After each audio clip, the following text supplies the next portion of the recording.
On this week's Pulling Power, cars that will drive you into the drink. How the amphibious vehicle is making a comeback. More flash for your cash. We reveal the pros and cons of swapping your family hatchback for a piece of pure Americana. Pulling Power is also here at the Geneva Motor Show, one of the biggest car exhibitions on the planet. And I'm delighted to say that Brit companies are here in big, big numbers.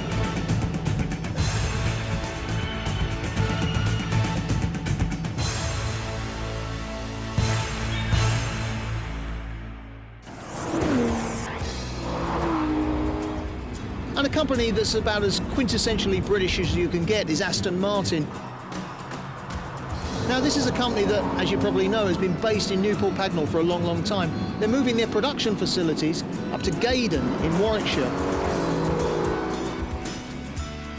The first car off the line, so to speak, is this, the Aston Martin DB9. £103,000 on sale this spring. We're not going to give too much away at the moment because I'm the lucky man who's going to be driving it in a couple of weeks here on Pulling Power. Well, actually, Gaydon is rapidly becoming the new home of the British motor industry, what with Aston Martin there, sister company Jaguar, and of course Range Rover. This vehicle here will be on sale next year in 2005. It's a sporty Range Rover. Won't look exactly the same as this, but there will be remarkable similarities.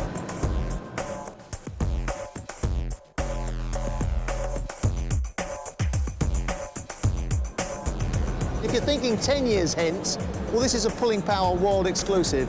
Would you just take a look at what I've come by? These drawings have come from the computer-aided design systems and drawing boards of Land Rover designers. I can't tell you how I got them, just don't ask. This is called the Pack Drill, this vehicle. There's another one as well.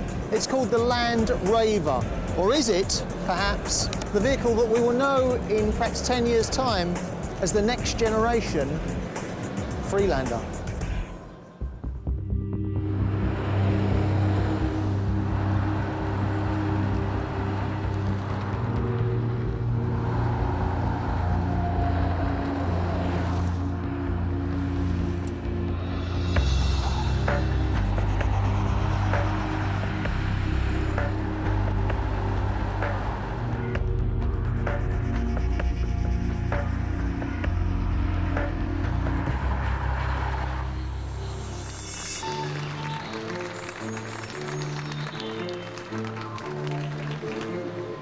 Ladies and gentlemen, I give you 100 EX.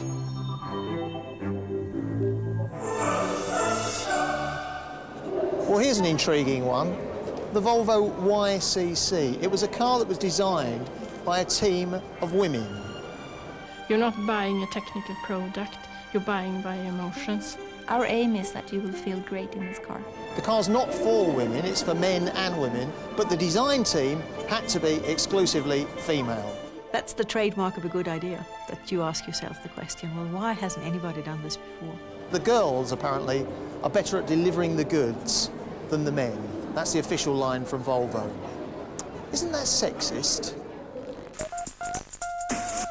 Well, if you like the look of these huge American off-roaders like this Jeep Rescue, well, join the club. Problem is, you can't have one. This is a vehicle that isn't even in production, never mind on sale. But if you do hanker after a meaty, chunky yank tank with attitude, well, I'll be telling you later in the programme just how you can get one of those yank tanks and driving it in Britain.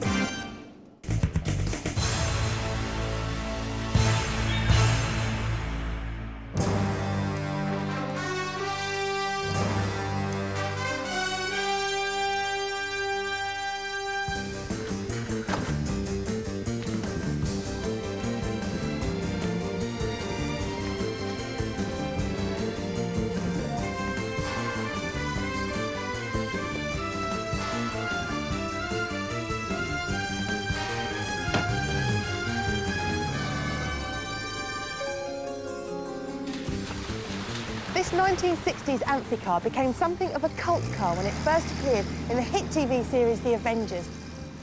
I mean, imagine a car that can travel on water and on land. Fantastic! Every special agent's dream car. But actually, they're a real car buying prospect if you're in the marketplace for a car and a boat rolled into one.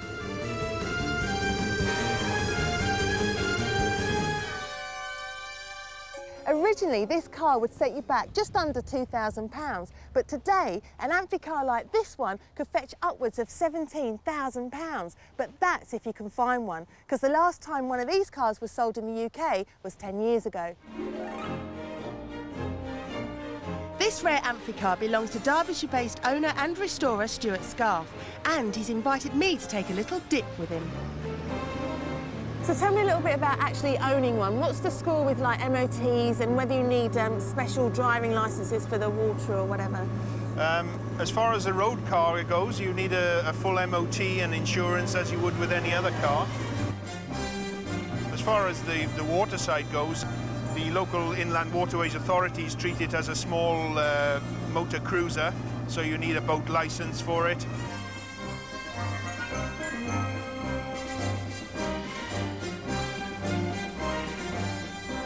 The car may have been produced in Germany, but it was powered by a British Triumph Herald 43 brake horsepower engine. On land, how fast are we talking? Theoretically 75 miles an hour, but realistically probably nearer 50.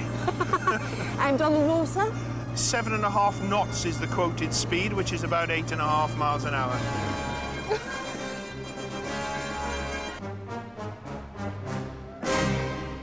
Well, I've fallen in love with this classic car, but surely 40 years on, there's got to be a more modern aqua car available. Something sleeker, something perhaps a little bit sexier. Step forward the brand new Gibbs Aquada, the very latest in amphibian car technology.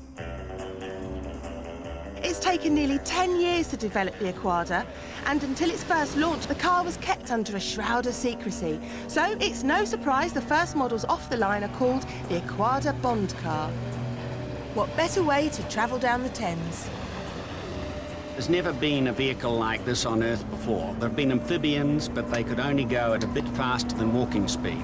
This is the first vehicle ever that can go more than 100 miles an hour on land and over 30 miles an hour on water. One of the first to snap up the Aquada is businessman and adventurer Richard Branson. Branson hopes to cross the English Channel in his new acquisition. Let's hope it's more successful than his balloon. But at 150 grand, the Aquada is no snip, so I'm off to test drive a more affordable amphibious car. This is the Sea Roader, and it will set you back around 20 grand. All right, so it is a little bit more rugged than the Aquada. It's more Lara Croft than James Bond. And if you think I'm dressing up as Lara Croft, forget it. The Sea Roader is the brainchild of Mike Ryan, whose name is synonymous with floating cars. Mike's first attempt to build an amphibious vehicle was the Ryan Streamline. Then there was Mike's Z1A. Based on the Lamborghini Countach, this really was a supercar for the water. I love amphibious cars because they're so versatile. You get the right design like the Sea Roader, you can go off-roading like any four-wheel drive vehicle, then water is not an obstacle. This is a real rugged 4x4 designed to be driven off-road, quite literally. And you don't even need a purpose-built slip road. You just drive it straight off the riverbank into the water.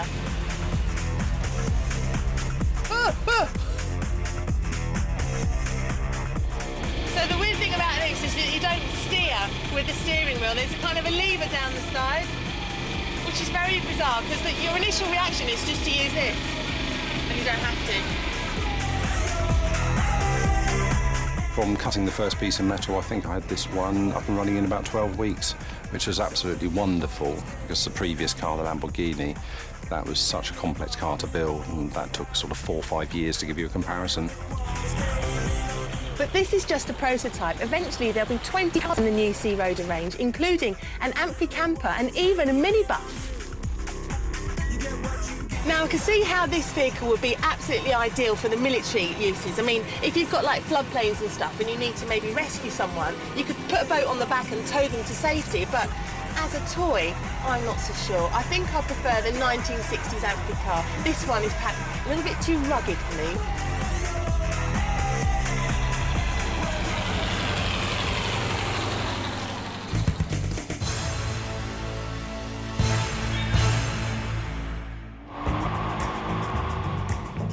Here on Pulling Power, we've been getting a little worried about our test driver, Kevin Haggerty. Week after week, he pushes all those sports cars to their limits, pedal to the metal, revved up and ready to rock. It can't be good for you, can it? So we decided to send him on a little holiday where he could learn to, slow down a bit.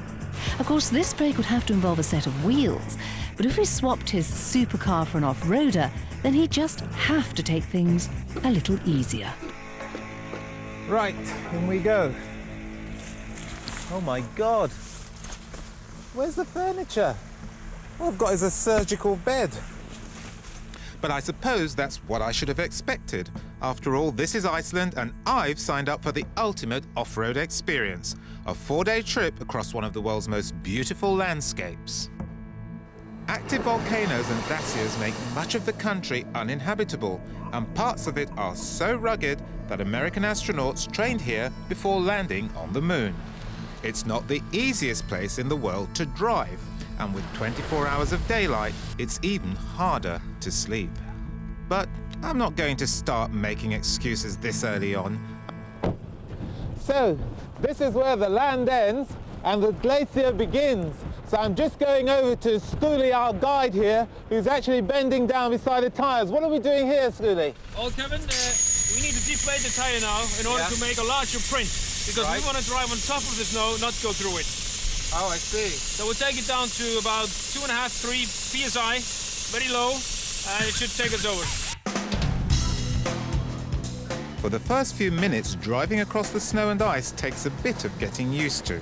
But in no time, I'm racing across the glacier, desperately trying to keep pace with my guide, who is obviously keen to get to his lunch. Whoa, whoa.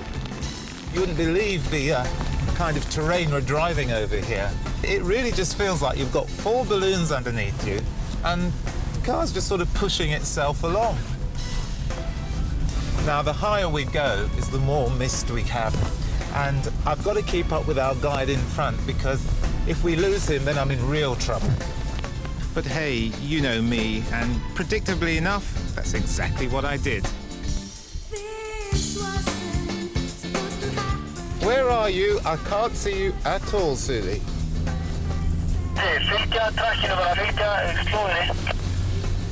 This is... Where are we? But panic over. He was just trying to give me a feel for real off-roading in Iceland. With over 10% of the country covered by glaciers, our guide is used to this sort of driving, even if I'm not. Oh. Just thought I'd stop to show you this, because it's truly amazing. Just looking all around me, there's nothing but pure snow. It's like being in another world, completely. The only problem is, what do you do when you want to go to the toilet? Excuse me.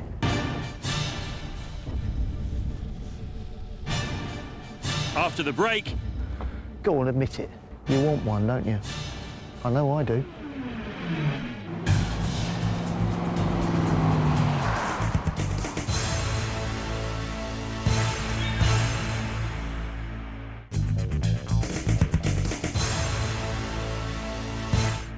Well, tell me, where do you consider to be the capital of the car world these days? Japan, perhaps? Mainland Europe?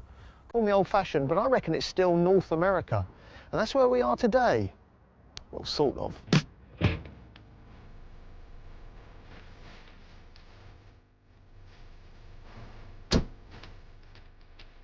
In fact, truth be told, we're in North London, but for good reason.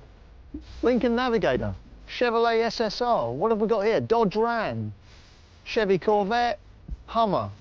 The significance of this little lot, they're all for sale in Britain. They're all legally available in Britain. They're all there for you to drive in Britain. Well, if you're talking big boys' toys, I tell you, they don't come much bigger than this. They certainly don't come any faster than this. This is the Dodge Ram SRT-10. It's powered by a, wait for it, 500 horsepower, 8.3 litre V10 Viper engine. And I tell you, this is one bad motor car. Your mother, she would not like it. On the other hand, you can have this thoroughly modern, sporty pickup with more than a bit of retro thrown in, and you can have it like this with the roof up, or you can have it like this. Wait for it. We're talking here about the Chevy SSR, a 300 horsepower, 5.3 litre V8 engine pickup truck, and, well, How much do you love this roof? The great thing about the American car scene is that it's really one big family, one big brotherhood. It doesn't matter whether you're driving a beat-up old Camaro or a brand new Hummer. We're selling to several footballers who've had every type of car. But to be honest, these cars give them something very, very special. And they're complete head turners and very, very bling bling. Well, that's enough of the talk. Should we do some driving?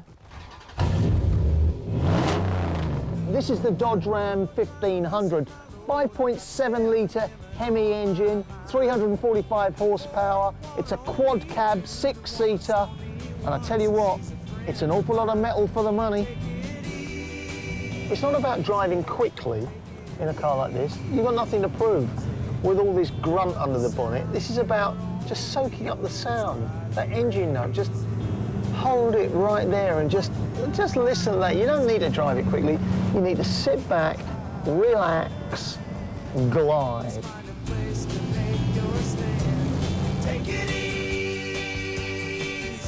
So how much will one of these set you back? Well, it largely depends on the specification you go for. But if you're in the market for a pickup truck, like the Dodge Ram SRT10 or the Chevy SSR, you're looking at around £44,000 plus VAT. Under the quirky British tax laws, pickups have VAT added separately. But something like the Lincoln Navigator or the Hummer, well, they're considered to be cars, so they'll cost you around, what, £50,000, including the VAT. But if you're brave enough to import one of these cars yourself, then you could, on paper at least, save thousands. Take the Chevy SSR, for example. The cost here in Britain is around £44,000 plus VAT. But in the States, these cars retail at more like $42,000, almost half price.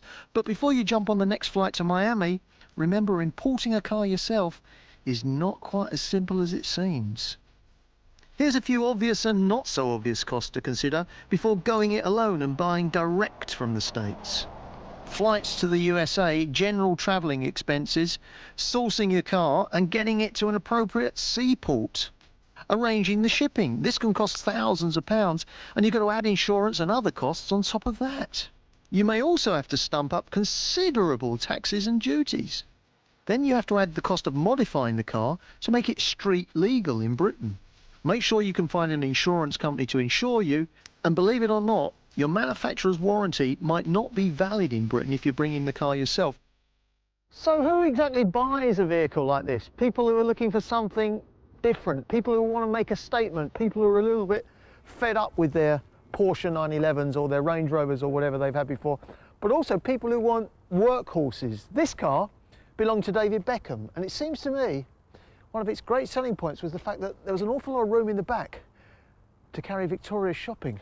Well, they're big, but you know, they're really not that clever. They're not terribly sophisticated, and some people might think they're not done in the best possible taste, but you've got to admit, there's something about them, isn't there? And they're great value for money as well.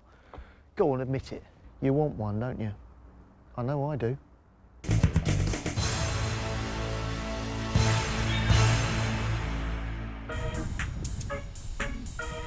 Back in Iceland, the snow trekking has come to an end, but ice is only one of the challenges this country has to offer. Now, we've swapped our street burner-style Land Cruiser for a top-of-the-range showroom car. This one's got gadgets galore, including traction control and downhill assist. Somehow, I suspect this will all come in handy a bit later on. Now, our guide tells us that we're getting into some really rough terrain soon, so we'll be able to put all this technology to the test once again. This volcanic rock makes the landscape a stunning place to drive. Some of these rocks are razor sharp, and lo and behold, it just wouldn't be me if I didn't end up with a puncture. Luckily, my guide is well aware that in Iceland, you have to come prepared. I don't know about you, but somebody like me, I could never sort this out. I'd be stuck here proper. We get spoiled in the UK by calling the breakdown services. Here, you've got to survive. You've got to have everything ready for if things go wrong, because if you look around, there's just miles and miles of nothing.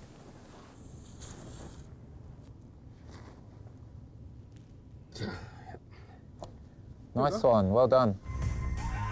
A bit like my experience in the gumball, punctures are an occupational hazard. But it has taught me one thing. out here, it can be the little things that trip you up. But also, you've got to sort of learn how to drive again.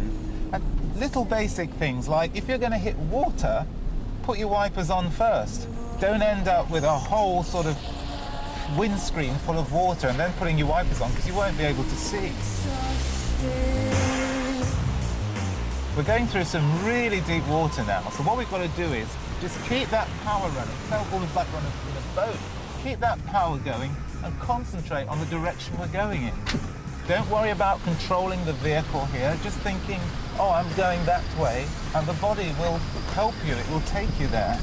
As soon as you come out of that water, you've got to think about drying off the brakes with the left foot, so that you've got braking when you go straight from something wet into pure dry sand.